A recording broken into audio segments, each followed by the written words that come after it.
ರಾಜೀವ್ ಗಾಂಧಿಯವರು ತನ್ನ ಒಂದು ನಾಯಕತ್ವಕ್ಕೆ ಒಂದು ಅತಿಯಾದಂತ ಮೆರಗು ಕೊಟ್ಟಂತ ಆ ಸ್ಥಾನಕ್ಕೆ ಎಷ್ಟು ಮೆರಗನ್ನ ಕೊಟ್ಟಿದ್ರು ಅಂತ ಅಂದ್ರೆ ಈ ತರ ಒಂದು ಪ್ರಧಾನಿನ ಆ ಪ್ರಧಾನಿ ಸ್ಥಾನಕ್ಕೆ ತುಂಬಾ ಸೂಕ್ತವಾದಂತ ವ್ಯಕ್ತಿ ಅನ್ನುವಂತ ಇಡೀ ಪ್ರಪಂಚದಲ್ಲಿ ಜನ ಮಾತಾಡೋ ರೀತಿಯಲ್ಲಿ ಆ ಪ್ರಧಾನಿ ಸ್ಥಾನಕ್ಕೆ ಮೆರಗು ಕೊಟ್ಟಂತ ನಾಯಕ ಅಂತ ಅಂದ್ರೆ ಅದು ರಾಜೀವ್ ಗಾಂಧಿ ಅವರು ಅಂತ ಹೇಳಿದ್ರೆ ತಪ್ಪಾಗಲ್ಲ. ಯಾಕೆಂದ್ರೆ ಅವ್ರಿಗೆ ಆ ನಾಯಕತ್ವದ ಗುಣ, ಅವ್ರಿಗೆ ಹೇಗೆ ಮಾತಾಡಬೇಕು, ಹೇಗೆ ವಿರೋಧ ಪಕ್ಷದವ್ರ ಜೊತೆ ನಡ್ಕೋಬೇಕು ಅಥವಾ ವಿರೋಧ ಪಕ್ಷದಲ್ಲಿದ್ರೆ ಆಡಳಿತ ಪಕ್ಷದವ್ರ ಜೊತೆ ನಡ್ಕೋಬೇಕು ಅನ್ನೋದು ಅವ್ರಿಗೆ ತುಂಬಾ ಒಂದು ಆ ಸಂಸ್ಕೃತಿ, ಆ ಫ್ಯಾಮಿಲಿಯ ಒಂದು ಸಂಸ್ಕೃತಿ ಏನಿತ್ತು ಅದು ಅವ್ರಿಗೆ ಕೊಟ್ಟಂತ ಒಂದು ದೊಡ್ಡ ಕೊಡುಗೆ. ಅದರಿಂದ ಅವ್ರನ್ನ ತುಂಬಾ ಗೌರವಾನ್ವಿತವಾಗಿ ಇಡೀ ಪ್ರಪಂಚದಲ್ಲಿ ಎಲ್ಲರೂ ಕಾಣ್ತಾ ಇದ್ರು. ಇವತ್ತೇನಾದ್ರೂ ಇವತ್ತು IT ಉದ್ಯಮದಲ್ಲಿ ಇವತ್ತು ಇಡೀ ಪ್ರಪಂಚದಲ್ಲಿ ಬೇರೆ ಕಂಟ್ರಿಯಿಂದ ಬಂದು ಇಲ್ಲಿ ನಮ್ಮ ದೇಶದಲ್ಲಿ ಇವತ್ತು ಉದ್ಯೋಗನ ಹಾಕುವಂತ ಪರಿಸ್ಥಿತಿಗೆ ಅಡಿಪಾಯ ಹಾಕೋರು ಅಂತ ಅಂದ್ರೆ ಅದು ರಾಜೀವ್ ಗಾಂಧಿ ಅವರು.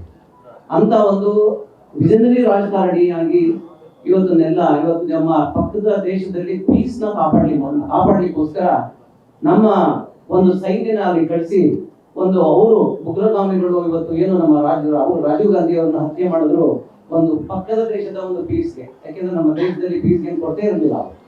ಆದ್ರೆ ಇವತ್ತೊಂದು ದಿವಸ ನಮ್ಮ ದೇಶದಲ್ಲಿ ಅದೇ ಪೀಸು ಇವತ್ತು ಸಿಗ್ತಾನೆ ಇರುವಂತ ಪರಿಸ್ಥಿತಿ ನಿರ್ಮಾಣ ಆಗಿದೆ. ಇವತ್ತು ಅಂತ ಒಂದು ನೆರೆಯ ದೇಶಗಳಲ್ಲೂ ಕೂಡ ಒಂದು ಶಾಂತಿ ವಾತಾವರಣ ನಿರ್ಮಾಣ ಮಾಡೋದಕ್ಕೆ ಹೋದಂತ ಸಂದರ್ಭದಲ್ಲಿ ನಡೆದಂತ ಅವರ ಕೋಪಕ್ಕೆ ಗುರಿಯಾದಂತ ಒಂದು ಹತ್ಯೆ ರಾಜೀವ್ ಗಾಂಧಿಯವರು. ನಾನು ಯಾಕೆ ಇದನ್ನೆಲ್ಲ ಹೇಳ್ತಾ ಇದ್ದೀನಿ ಅಂತಂದ್ರೆ ಮಾಧ್ಯಮದವರು ಕೂಡ ಇವತ್ತು ಇದೇ ಇವತ್ತು ರಾಜ್ಯದಲ್ಲಿ ವಿರೋಧ ಪಕ್ಷದಲ್ಲಿ ಬಿಜೆಪಿ ಇದೆ ಮತ್ತೆ JDS ಇದೆ. ಅವರ ಲೀಡರ್ಶಿಪ್ಗೆ ಯಾವ ರೀತಿಯಲ್ಲಿ ಅವರು ಘನತೆ ತರ್ತಾ ಇದ್ದಾರೆ ಅನ್ನೋದ್ರ ಬಗ್ಗೆ ನನಗೆ ತುಂಬಾ ಒಂಥರ ಬಹಳ ಬೇಸರ ತರುವಂತ ವಿಚಾರ. ಯಾಕೆ ಅಂತಂದ್ರೆ ಮಾಧ್ಯಮಗಳ ಮುಖಾಂತರ ಇವತ್ತು ವಿರೋಧ ಪಕ್ಷದ ಸ್ಥಾನ ಅಂತ ಅಂದ್ರೆ ಆಪೋಸಿಷನ್ ಪಾರ್ಟಿ ಸ್ಥಾನ ಅಂದ್ರೆ ಎಂತೆಂಥವ್ರು ಕೂತಂತ ಜಾಗಗಳು, ಎಂತೆಂತ ದೊಡ್ಡ ರಾಜಕಾರಣಿಗಳು ಅದರಲ್ಲಿ ಕೂತಂತ ಜಾಗಗಳು. ಅಲ್ಲಿ ಕುತ್ಕೊಂಡಾಗ ಆ ಸ್ಥಾನಕ್ಕೆ ಮೆರಗು ಕೊಡುವಂತ ವ್ಯಕ್ತಿತ್ವ ಇರ್ಬೇಕು ಅಲ್ಲಿ ಕುತ್ಕೊಳ್ಳುವಂಥವ್ರು.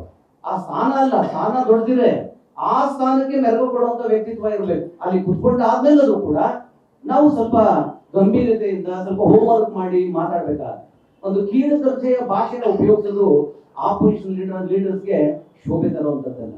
ಗೊತ್ತಿದೆ, ಯಾಕೆಂತಂದ್ರೆ ಚುನಾವಣೆಗಳೆಲ್ಲ ಮುಗಿದಿದೆ. ಈ ಚುನಾವಣೆಗಳಲ್ಲಿ ಅಸೆಂಬ್ಲಿ ಎಲೆಕ್ಷನ್ ಅಲ್ಲಿ ಎಷ್ಟೋ ಮಟ್ಟಿಗೆ ಅವರು ಪರ್ಫಾರ್ಮೆನ್ಸ್ ಮಾಡಿದ್ರು.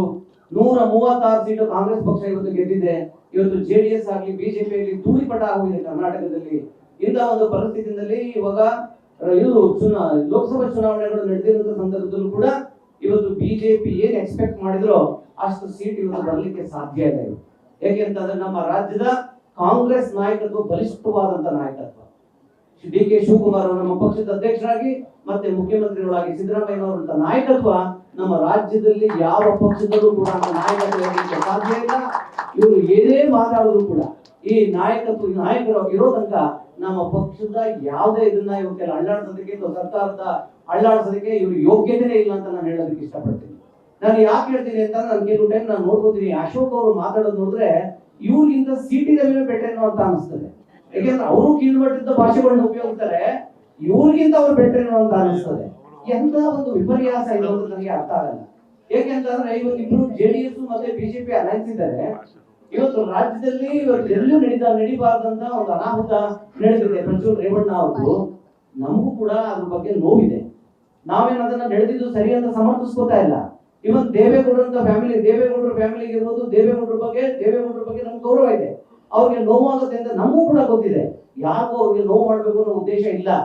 ಯಾವ ಫ್ಯಾಮಿಲಿನೂ ಕೂಡ ಅಂತ ಒಂದು ದುರಂತ ನಡಿಬೇಕು ಅಂತ ಯೋಚನೆ ಮಾಡುವಂತ ಕ್ರೂರ ಮನಸ್ಸಿನವರು ಯಾವ ರಾಜಕಾರಣಿಗಳು ಅಲ್ಲ ಅಂತ ನನ್ನ ಅನಿಸಿಕೆ.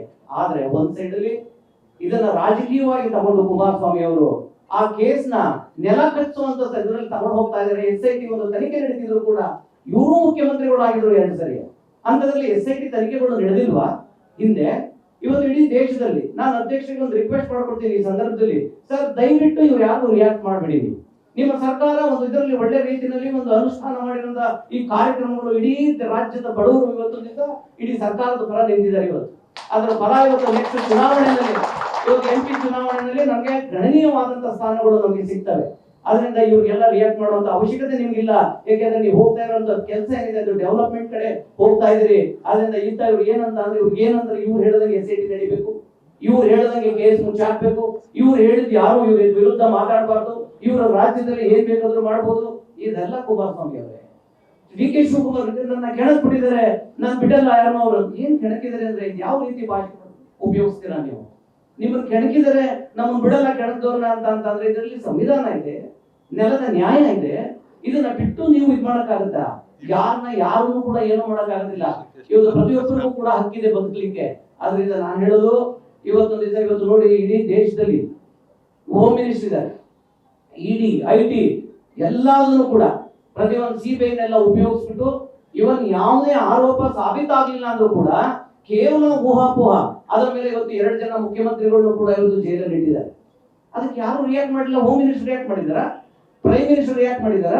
ನಾವ್ಯಾಕೆ ರಿಯಾಕ್ಟ್ ಮಾಡ್ಬೇಕು? ಅದಕ್ಕೆ ನಮ್ ಕೆಲಸ ನಾವು ಮಾಡ್ತಾ ಇದೀವಿ. ಒಂದು ಪ್ರಬಲವಾದಂತ ಗೃಹ ಸಚಿವರಿದ್ದಾರೆ, ಅವ್ರನ್ನ ಹೋಗಿ ನೀವು ಮಾತಾಡ್ತೀರಾ? ಅವ್ರು ಸರಿಯಾಗಿ ನಡೀತಾ ಇಲ್ಲ, ಅವ್ರ ಬೆನ್ನಲ್ಲಿ ಮೂಳೆ ಇಲ್ಲ ಅನ್ನೋ ಒಂದು ಇದರಲ್ಲಿ ಈ ರೀತಿಯಲ್ಲಿ ಮಾತಾಡಿ ಇವತ್ತು ತನಿಖೆನ ಇವತ್ತು ಯಾವ ದೃಷ್ಟಿನಲ್ಲಿ ತಗೊಂಡ್ಬೇಕು ಅಂತಿದ್ದೀರಿ ಅಂತ ನನಗೆ ಗೊತ್ತಿಲ್ಲ.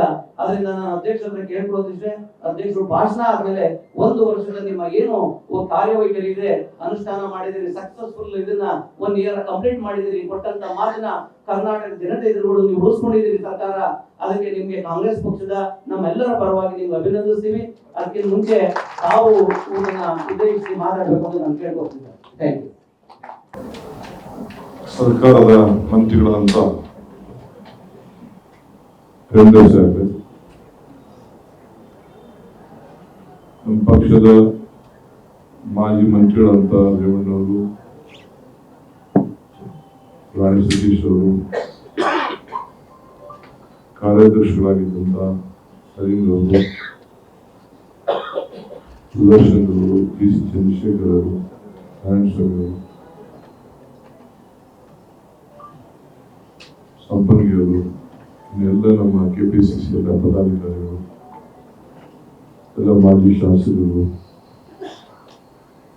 ಜಿಲ್ಲಾ ನಾಯಕರು ಎಲ್ಲ ಕೂಡ ಇದ್ದಾರೆ. ಸೇವಾದಳ, ಯೂತ್ ಕಾಂಗ್ರೆಸ್, NSA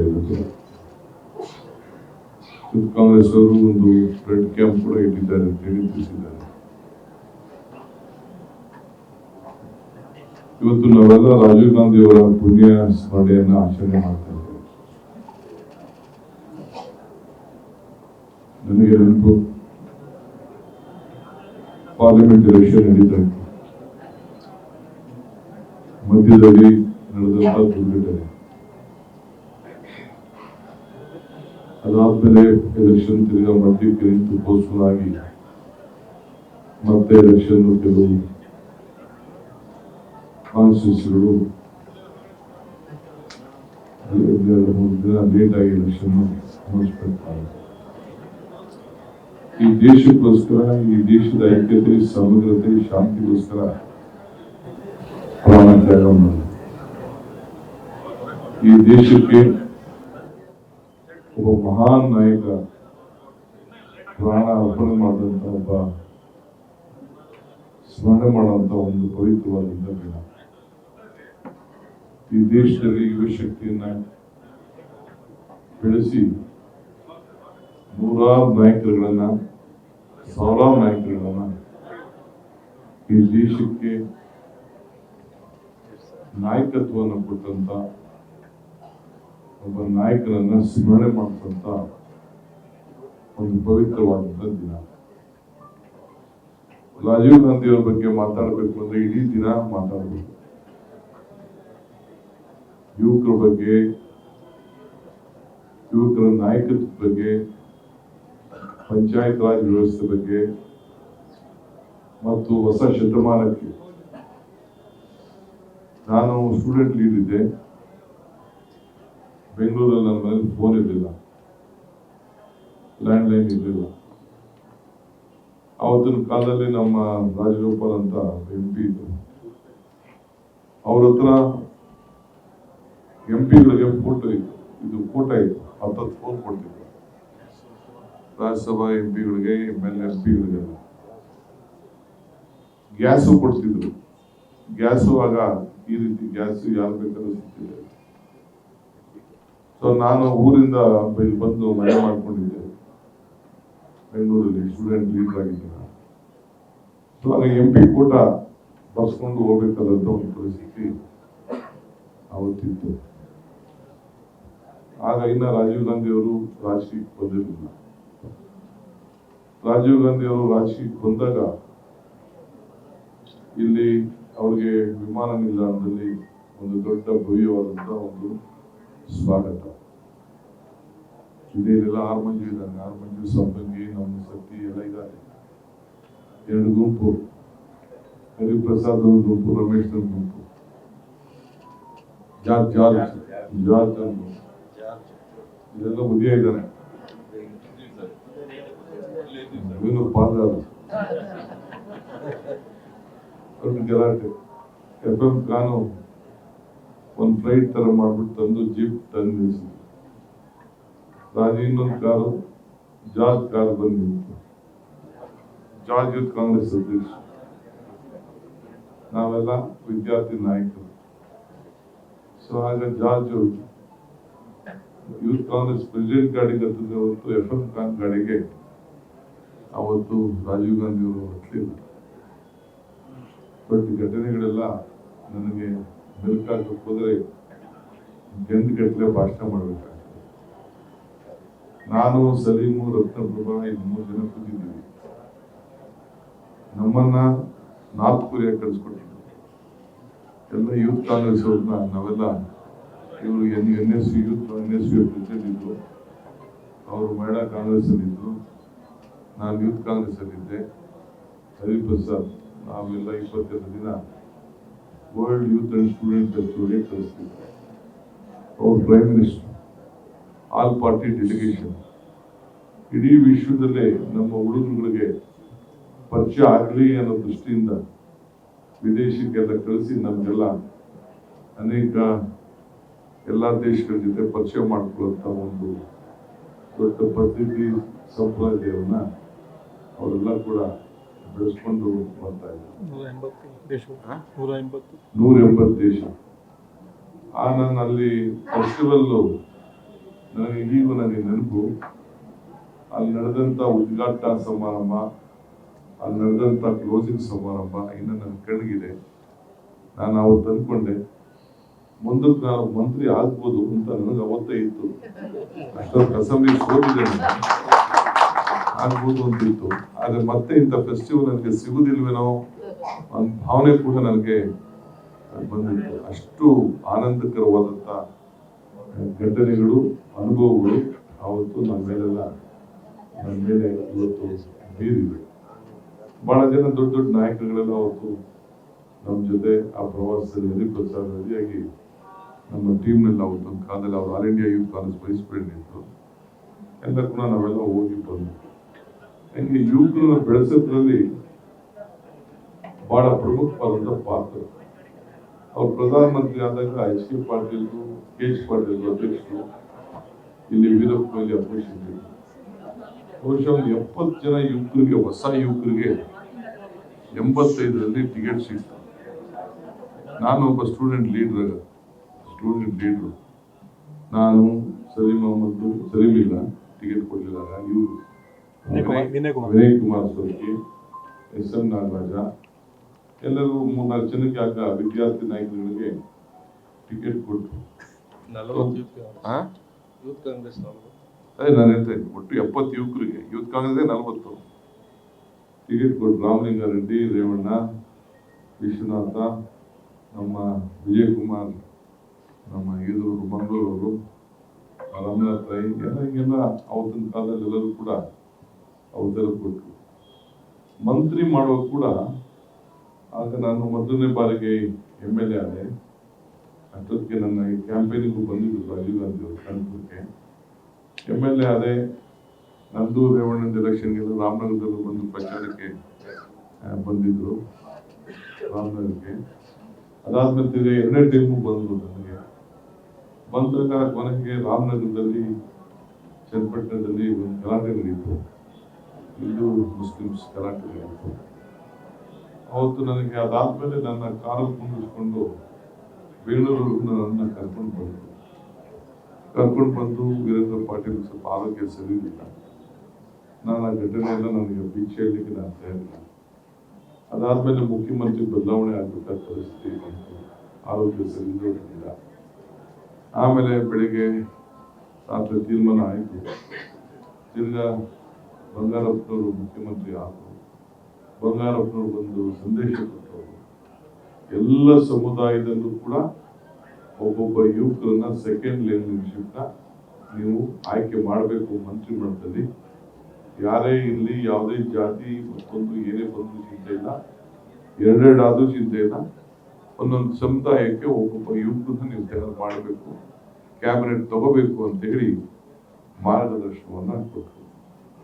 ಆಗ ನಾನು ನಮ್ಮ ರಾಜಾ ಅಮರೇಶ್ ನಾಯ್ಕ, ಈಗ ಬಿಜೆಪಿಯಿಂದ MP ನಿಂತವ್ರೆ, ನಾಡಗೌಡರು, ರಮೇಶ, ನಜೀರು, ಅಷ್ಟೊತ್ತಿಗೆ ಜಾರ್ಜ್ ಮಂತ್ರಿ ಆಗೋಗಿದ್ರು ವೀರೇಂದ್ರ ಪಾಟೀಲ್ ಕಾಲದಲ್ಲಿ.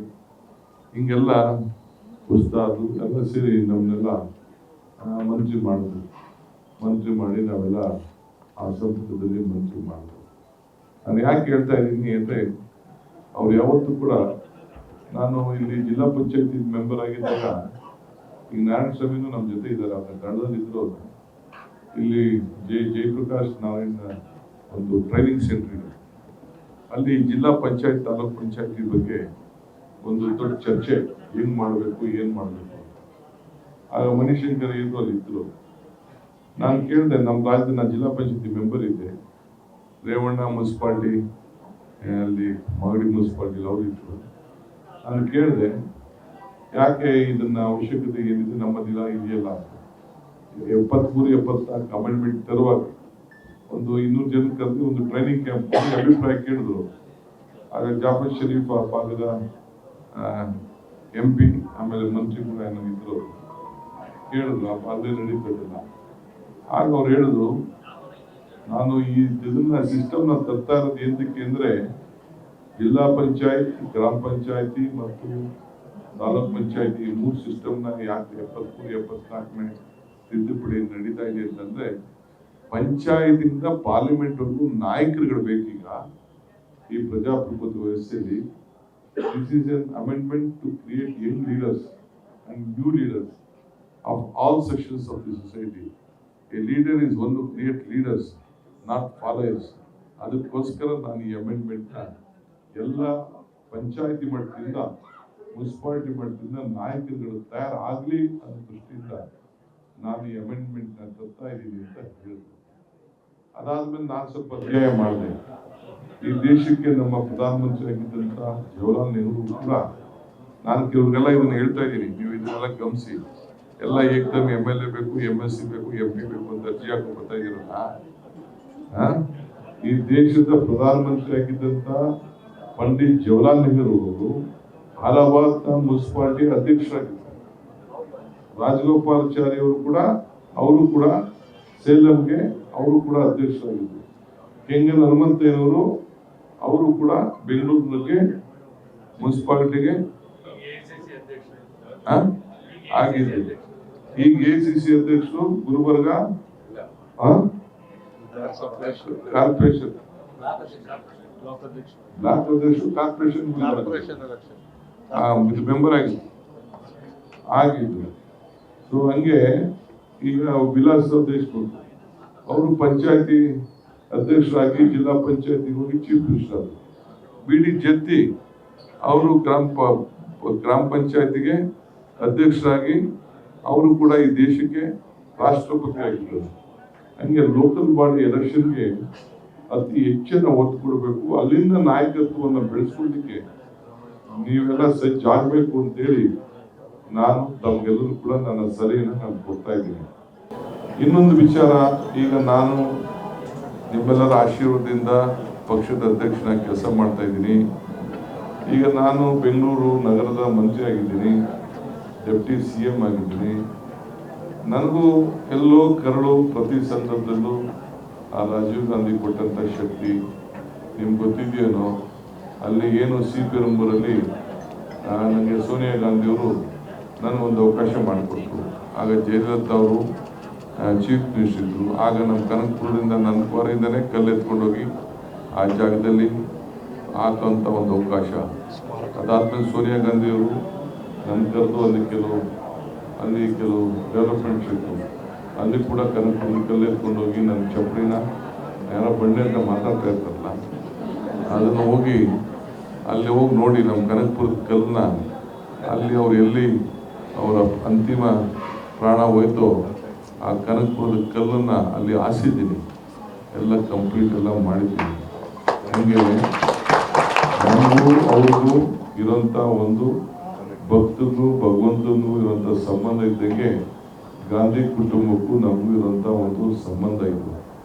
ಈಗ ಇಲ್ಲಿ ನಾನು ಮಂತ್ರಿ ಆಗಿದ್ದೀನಿ, ಇಲ್ಲೆಲ್ಲ ನಮ್ಮ ಇವರಿದ್ದಾನೆ ಹಿರಿಯ ಹಿಂದೆಗಡೆ first signature deputy chief minister ಆಗಿ ಮಾಡಿದ್ದು ಏನಪ್ಪ ನಾನು ಅಂದರೆ, ಮೊದಲು ಏನು ನಮ್ಮ ರಾಜೀವ್ ಗಾಂಧಿ ಸ್ಟ್ಯಾಚ್ಯೂ ಇತ್ತು ಆ ಸ್ಟ್ಯಾಚ್ಯೂ ಸರಿ ಇಲ್ಲ ಅಂತೇಳಿ ಹೊಸ ಸ್ಟ್ಯಾಚ್ಯೂನ ಮಾಡಿಸಿ ನಾನು ಮಲ್ಲಿಕಾರ್ಜುನ ಖರ್ಗೆ ಅವ್ರನ್ನ ಮುಖ್ಯಮಂತ್ರಿಗಳನ್ನ ಕರೆಸಿ ಶೇಷಾದ್ರಿಪುರಮಲ್ಲಿ ಮಂತ್ರಿ ಮಾಲ್ ಎದುರುಗಡೆ ಅದನ್ನು ಈಗ ಉದ್ಘಾಟನೆ ಕೂಡ ಮಾಡಿಸಿದ್ದೇನೆ. ಜೊತೆಗೆ ಏನು ನಮ್ಮ ಹಿಂದೆ ಕೃಷ್ಣ ಅವ್ರ ಕಾಲದಲ್ಲಿ ಒಂದು ಕಾರಿಡಾರ್ಗೆ ನಾನು ಯುಡಿ ಮಿನಿಸ್ಟರ್ ಆಗಿದ್ದಾಗ ಒಂದು ಪ್ಲಾನ್ ಹಾಕಿದ್ದು, ಸಿಗ್ನಲ್ ಫ್ರೀ ಕಾರಿಡಾರ್ ಅಂತೇಳಿ ಆ ಓಕ್ಲಿಪುರಂತ, ಅಲ್ಲೂ ನೀವು ನೋಡಿ ಗಮನಿಸಿ, ಅದಕ್ಕೂ ಕೂಡ ರಾಜೀವ್ ಗಾಂಧಿ ಅವ್ರ ಹೆಸರನ್ನ ಸಿಗ್ನಲ್ ಫ್ರೀ ಕಾರಿಡಾರ್ ಅಂತ ಹೇಳಿ ಹೆಸರಿಟ್ಟಿದ್ರು. ಸೊ ನಾನು ಬೆಂಗಳೂರು ನಗರದ ಮಂತ್ರಿ ಆದಮೇಲೆ ಡೆಪ್ಟಿ CM ಮಿನಿಸ್ಟರ್ ಆದಮೇಲೆ ಫಸ್ಟು ಸಿಗ್ನೇಚರು, ಫಸ್ಟು ನನ್ನ ಗ್ರ್ಯಾಂಟು, ಡಿಕ್ಷನರಿ ಗ್ರ್ಯಾಂಟು ಯಾವುದಕ್ಕಾರ ಕೊಟ್ಟಿದ್ದೀನಿ ಅಂತಂದರೆ ರಾಜೀವ್ ಗಾಂಧಿಯವರ ಸ್ಟ್ಯಾಚ್ಯೂನ, ಹೊಸ ಸ್ಟ್ಯಾಚ್ಯೂನ ಮಾಡಲಿಕ್ಕೆ. ನಾನು ಇರ್ತೀನೋ ಇಲ್ಲೋ ನಾ ಗ್ಯಾರಂಟಿ, ನಾವು ಯಾರು ನೀವು ಇಲ್ಲ ನಾನು ಇಲ್ಲ. ನಾನು ಆಗಾಗ ಹೇಳ್ತಾ ಇದ್ದೀನಿ, ಮನುಷ್ಯನ ಹುಟ್ಟು ಆಕಸ್ಮಿಕವಾದ್ದು, ಸಾವು ಅನಿವಾರ್ಯ, ಜನನ ಉಚಿತ, ಮರಣ ಖಚಿತ ಅಂತ. ಈ ಹುಟ್ಟು ಸಾವಿನ ಮಧ್ಯದಲ್ಲಿ ನಾವು ಏನು ಮಾಡ್ತೀವಿ ಅಂತ ಭಾಳ ಮುಖ್ಯ. ಹಂಗೆ ಬೆಂಗಳೂರು ನಗರದಲ್ಲಿ ರಾಜೀವ್ ಗಾಂಧಿ ಅವ್ರದ್ದು ಒಂದು ಒಳ್ಳೆ ಪುತ್ಥಳಿ ಇರಲಿಲ್ಲ, ಅದಕ್ಕೆ ಈಗ ಏನಾದ್ರು ಒಂದು ನಾವು ಮಾಡಬೇಕು ಅನ್ನೋ ದೃಷ್ಟಿಯಿಂದ ಇವತ್ತು ಅದನ್ನು ನಾವು ಬದಲಾವಣೆ ಮಾಡ್ತಾ ಇದ್ದೀವಿ. ಮುಂದಕ್ಕೆ ಬೇಕಾದಷ್ಟು ಬರ್ತವೆ. ಈಗ ನಾವು ಇಂದಿರಾ ಗಾಂಧಿ ಅವರ ಹೆಸರಿನಲ್ಲಿ ಕ್ಯಾಂಟೀನ್ಗಳು ಮಾಡಿದ್ದೇವೆ, ಯೂನಿವರ್ಸಿಟಿ ಮಾಡಿದ್ದೇವೆ, ಇನ್ನು ಬೇಕಾದಷ್ಟು ಅವಕಾಶಗಳು ಸಿಗ್ತದೆ. ಹಿಂದೆ ರಾಜೀವ್ ಗಾಂಧಿ ಅವರ ಹೆಸರಿನಲ್ಲಿ ರಾಜೀವ್ ಯುವ ಶಕ್ತಿ ಕೇಂದ್ರ ಅಂತೇಳಿ ಮಾಡಿದ್ದೆ. ಕೆಲವು ಕಾರಣದಿಂದ ಅದಕ್ಕೆ ಒಂದು ಅಂತ್ಯ ಅಭಿವೃದ್ಧಿ ಆಗಲಿಲ್ಲ. ಬಟ್ ನಾನೀಗ ಅದ್ರ ಬಗ್ಗೆ ನಾನು ಮಾತಾಡಕ್ಕೆ ಹೋಗೋದಿಲ್ಲ. ಮತ್ತೆ ಅದಕ್ಕೆ ಮರುಜೀವ ಕೊಡುವಂಥ ಕಾಲ ಬರ್ತದೆ. ಬಂದಂಥ ಸಂದರ್ಭದಲ್ಲಿ ಮುಂದಿನ ದಿನದಲ್ಲಿ ನಾನು ಅದ್ರ ಬಗ್ಗೆ ಸರಿಯಾದ ರೀತಿಯಲ್ಲಿ ಯೋಜನೆಗಳನ್ನು ತಯಾರು ಮಾಡಿ ಯುವಕರನ್ನ ಇದು ಎಲೆಕ್ಷನ್ ಇದು ಇನ್ನು ಕೋಡ್ ಆಫ್ ಕಂಡಕ್ಟ್ ಇದೆ ಮಾಡ್ತಾರೆ. ಇದನ್ನು ಮುಂದಕ್ಕೆ ಅದನ್ನು ಯಾವ ರೀತಿ ಮಾಡಬೇಕು ಅನ್ನೋ ದೃಷ್ಟಿಯಿಂದ ಮುಂದಕ್ಕೆ ಆಲೋಚನೆಯನ್ನು ಮಾಡ್ತೇನೆ. ಈಗ ಬೇಡ ಬಿಡಿ, ಅದನ್ನ ಟೈಮ್ ಇದೆ. I don't want to comment on that issue ನಾವು. ಈಗ ಇಷ್ಟಿದೆ. ಬೇರೆ ನಾನು ಕಾರ್ಯಕರ್ತರಿಗೆ, ರಾಜ್ಯದ ಕಾರ್ಯಕರ್ತರಿಗೆ ನಾನು ಹೇಳ್ತಾ ಇದ್ದೀನಿ, ಈಗ ರಾಜೀವ್ ಗಾಂಧಿ ಅವರು ತಂದಂಥ 73-74ನೇ ತಿದ್ದುಪಡಿಲೇ ಈ ಸ್ಥಳೀಯ ಸಂಸ್ಥೆ ಎಲೆಕ್ಷನ್ನ ನಾವು ಮಾಡಬೇಕಾಗಿದೆ. ಜಿಲ್ಲಾ ಪಂಚಾಯತಿ, ತಾಲೂಕ್ ಪಂಚಾಯತಿ, BBMP ಎಲೆಕ್ಷನ್ನು ಈಗ ಜನರ ಕೈಗೆ, ಕಾರ್ಯಕರ್ತರ ಕೈಗೆ ಅಧಿಕಾರ ಕೊಡಬೇಕು. ಅಧಿಕಾರ ಕೊಡೋದಕ್ಕೆ ನಾವೆಲ್ಲ ಇದಕ್ಕೆ ನೀವೆಲ್ಲರೂ ಕೂಡ ಸಿದ್ಧತೆಯನ್ನು ನೀವೆಲ್ಲ ಮಾಡ್ಕೊಳ್ಬೇಕು ಅಂತ ಹೇಳಿ ತಮ್ಮಲ್ಲಿ ನಾನು ಪ್ರಾರ್ಥನೆಯನ್ನು ಮಾಡ್ತಾ ಇದ್ದೀನಿ. ಹೊಸ ಯುವಕರಿಗೆ ಹೊಸ ಚಿಂತನೆ, ಹೊಸ ಆಲೋಚನೆ ಈ ಸಂದರ್ಭದಲ್ಲಿ ಬರಬೇಕು. ಪಕ್ಷದ ಎಲ್ಲ ಕಾರ್ಯಕರ್ತರು ಎಲೆಕ್ಷನ್ ಆಗೋಯ್ತು, ಗೆದ್ದೋ ಸೋತೋ ಅದು ಮುಖ್ಯ ಅಲ್ಲ. ನಮ್ಮ ಪಕ್ಷದ ಸಂಘಟನೆ, ನಾನು GC ಚಂದ್ರಶೇಖರ್ ಅವ್ರಿಗೆ, ನಮ್ಮ ಅಡ್ಮಿನಿಸ್ಟ್ರೇಷನ್, ನಮ್ಮ ವರ್ಕಿಂಗ್ ಪ್ರೆಸಿಡೆಂಟ್ ನಾನು ಹೇಳಿದ್ದೀನಿ, ಎಲ್ಲ ಸೆಲ್ಗಳಲ್ಲಿ ಎಲ್ಲ ಕಂಪ್ಲೀಟ್ ಬ್ಲಾಕ್ ಇಂದ ಹಿಡಿದು ಸ್ಟೇಟ್ ಲೆವೆಲ್ವರೆಗೂ ಎಲ್ಲರೂ ಕೂಡ ಡಿಸಾಲ್ವ್ ಮಾಡೋಂಥ ಕಾಲ ಬರ್ತಾ ಇದೆ. ಯಾರು ಆಕ್ಟಿವ್ ಆಗಿರ್ತೀರಿ ಅವ್ರ ಕೆಲಸ, ಬರೀ ಕಾರ್ಡ್ಗೋಸ್ಕರ ಬಂದು ಇಲ್ಲಿ ಆಫೀಸ್ ಬೇರೆ ಅಂತಾರೆ, ನಿಮ್ಮ ಮನೇಲಿ ಇಟ್ಕೊಂಡಿರಿ. ಒಂದೊಂದು ಯಾರು ಇಲ್ಲಿ ಲೀಡರ್ ಆಗಬೇಕು ಅಂತಿದ್ದೀರಿ, ನಿಮ್ಮ ಬೂತಲ್ಲಿ ನೀವು ಅಟ್ಲೀಸ್ಟ್ ನಿಮ್ಮ ಬೂತಲ್ಲಿ ನೀವು ಮೆಜಾರಿಟಿ ಕೊಡಲಿಲ್ಲ ಅಂದರೆ ನೀವು ನಾಯಕತ್ವ ಯಾರು ಕೂಡ ಕೇಳಬಾರದು. ನಿಮ್ಮ ಬೂತಲ್ಲಿ ನೀವು ಲೀಡರ್ಶಿಪ್ ತಗೋಬೇಕು. ನೀವು ಎಲ್ಲಿ ವೋಟ್ ಹಾಕ್ತೀರಿ ಆ ವೋಟ್ ಎಲ್ಲಾರು ಬೂತ್ ಎಲ್ಲಾರು ಕೂಡ ನಿಮ್ಮ ಜನಕ್ಕೆ ನಿಮಗೆ ಪರಿಚಯ ಇರಬೇಕು. ಆ ಬೂತ್ ಜವಾಬ್ದಾರಿ ತೆಗೆದುಕೊಳ್ಬೇಕು. ಆಗ ಮಾತ್ರ ಪಕ್ಷ ಕಟ್ಟಲಿಕ್ಕೆ ಸಾಧ್ಯ. ಇಲ್ಲ ಅಂದರೆ ಪಕ್ಷ ಕಟ್ಟಲಿಕ್ಕೆ ಸಾಧ್ಯ ಇಲ್ಲ. ಖಾದಿ ಬಟ್ಟೆ ಹಾಕ್ಕೊಂಡು, ಜುಗೋ ಬಟ್ಟೆ ಹಾಕ್ಕೊಂಡು, ಒಂದು ಕಾರ್ಡ್ ಇಟ್ಕೊಂಡು MLA ಮಾಡಿ MSc ಮಾಡಿ ಚೇರ್ಮನ್ ಮಾಡಿ ಅಂತಂದ್ರೆ ಇದೆಲ್ಲ ಆಗ್ತಿರೋ ಕೆಲಸ. ನೀವು ಬೂತಲ್ಲಿ ನಿಂತ್ಕೊಳ್ಳಿ, ವೋಟ್ ಕೇಳಿ, 4 ವೋಟ್ ಹಾಕ್ಸಿ, ಆ ಬೂತಲ್ಲಿ ಮೆಜಾರಿಟಿ ತಗೊಂಡ್ಬನ್ನಿ, ನೀವು ಲೀಡರ್ಶಿಪ್ ಕೇಳಿ. ಇಲ್ಲ ಅಂದ್ರೆ ದಯವಿಟ್ಟು ಹೊಸಬ್ರನ್ನ ನಾವು ತಯಾರು ಮಾಡ್ತೇವೆ. ಅದಕ್ಕೆ ನಾನೆಲ್ಲ ಸಿದ್ಧತೆಯನ್ನು ನಾವು ಮಾಡ್ಕೊಳ್ತೇವೆ. ಸೊ ನಾನೀಗ 4 ವರ್ಷ ನಾನು ಎಷ್ಟು ದಿನ ಇಲ್ಲಿ ಇರ್ತೀನೋ ಇಲ್ಲವೋ ಮುಖ್ಯ ಅಲ್ಲ. ಓಕೆ, ನಮ್ಮ ಮುಖ್ಯ ಮುಂಚಿತವಾಗಿ ಒಂದು ಸರಿಯಾದ ರೀತಿಯಲ್ಲಿ ಒಂದು ಬುನಾದಿಯನ್ನು ಹಾಕೊಟ್ಟು ಇವತ್ತು ನಾವು ಹೋಗಬೇಕಾಗಿದೆ. ಆ ದೃಷ್ಟಿಯಿಂದ ಮರ್ಸಿಲೆಸ್ ಆಗಿ ಇನ್ ನೆಕ್ಸ್ಟ್ 3-4 ಮಂತ್ಸ್ ಅದಕ್ಕೆ ಪ್ಲಾನ್ ಆಫ್ ಆಕ್ಷನ್ ನಾನು ರೆಡಿ ಮಾಡ್ತೀನಿ. ಅದಕ್ಕೆಲ್ಲ ಕಾರ್ಯಕರ್ತರು ನೀವೆಲ್ಲರೂ ಕೂಡ ರೆಡಿ ಆಗಬೇಕು ಅಂತ ನಾನು ಹೇಳ್ತೇನೆ. ಸೋಷಿಯಲ್ ಮೀಡಿಯಾ ಅವ್ರಿಗೆ ಹೇಳ್ತಾ ಇದ್ದೀನಿ, ಈಗ ನಾನು ಏನು ಹೇಳ್ತಾ ಇದ್ದೀನಿ ಇದು ಇಡೀ ರಾಜ್ಯದ ಎಲ್ಲ ಕಾರ್ಯಕರ್ತರಿಗೂ ಈ ಸಂದೇಶ ತಲುಪಬೇಕಾಗಿದೆ. ಅದಕ್ಕೆ ನೀವೆಲ್ಲರೂ ಕೂಡ ಸಿದ್ಧತೆಯನ್ನು ತಾವೆಲ್ಲ ಮಾಡ್ಕೊಳ್ಬೇಕು ಅಂತೇಳಿ ಎಲ್ಲರಿಗೂ ಕೂಡ ನಾನು ಮನವಿ ಮಾಡ್ಕೊಳ್ತೇನೆ. ಇವತ್ತು ತಾವೆಲ್ಲ ಈ ಒಂದು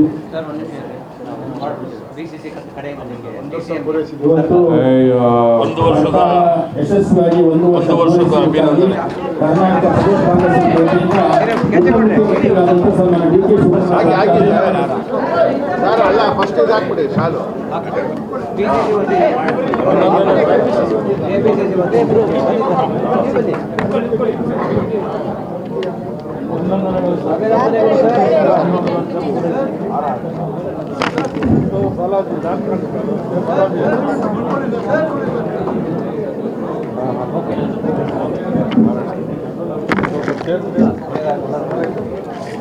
ನಾನು ಇನ್ನ ಎಳಸ್ಕೊಳ್ಳಿಲ್ಲ.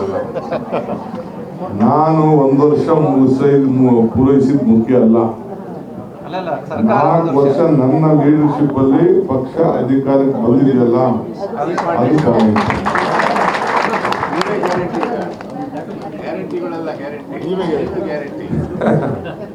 Okay, thank you. ಎಲ್ಲರಿಗೂ ಅಭಿನಂದನೆಗಳು. ಒಳ್ಳೇದಾಗ್ಲಿ, ಶುಭವಾಗ್ಲಿ. ಎಲ್ಲರಿಗೂ ಮುಂದಕ್ಕೆ ಪೂರ್ತಿ ಮಟ್ಟಕ್ಕೆ ನೋಡಿ. ನಮಸ್ಕಾರ. ಗ್ಯಾರಂಟಿ ನ್ಯೂಸ್, ಸುದ್ದಿ ಖಚಿತ, ನ್ಯಾಯ ನಿಶ್ಚಿತ.